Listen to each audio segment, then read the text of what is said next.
ઝઘડિયા તાલુકાના રાજપાડી પંથકમાં આવેલ ગામમાં વહેલી સવારથી જ ડીજીવીસીએલ વીજ કંપનીના GUVNL તેમજ કોર્પોરેટ કાર્યાલય સુરત વડોદરાની ટીમોએ વીજ ચેકિંગ હાથ ધર્યું. આ વીજ ચેકિંગ દરમિયાન 21 જોડાણોમાંથી 9 લાખ ઉપરાંતની રકમની વીજ ચોરી ઝડપાઈ હતી. વીજ કંપનીના સૂત્રોના જણાવ્યા મુજબ વહેલી સવારથી જ રાજપાડી પંથકના વણાકપોર, ભાલોદ, ઓરપટા, રાજપાડી ટાઉન વિસ્તારમાં વીજ કંપનીની 22 ટીમો, 25 વાહનો, 100થી વધુ કર્મચારી સહિત પોલીસ બંદોબસ્ત સાથે રાખી વહેલી સવારથી જ આકસ્મિક વીજ ચેકિંગ હાથ ધરવામાં આવ્યું હતું. આ વીજ ચેકિંગ દરમિયાન 840 જેટલા વીજ જોડાણો તપાસવામાં આવતા 21 જેટલા વીજ જોડાણોમાં ગેરરીતિઓ જણાઈ આવી હતી.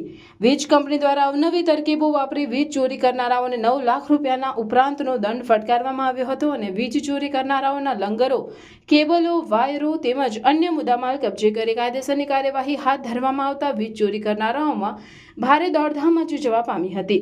ઉલ્લેખનીય છે કે વીજ ચોરી એ વીજ કંપની માટે માથાના દુખાવા સમાન તકલીફ હોય. વીજ કંપની દ્વારા અવારનવાર વીજ ચેકિંગ હાથ ધરવામાં આવતું હોય છે. અગાઉ પણ ઝઘડિયાના કેટલાક ગામોમાંથી લાખો રૂપિયાની વીજ ચોરી ઝડપાઈ ચૂકી છે. આગામી દિવસોમાં પણ હજુ મોટા પાયે વીજ ચેકિંગ હાથ ધરાશે તેમ વીજ કંપનીના સૂત્રોએ જણાવ્યું હતું.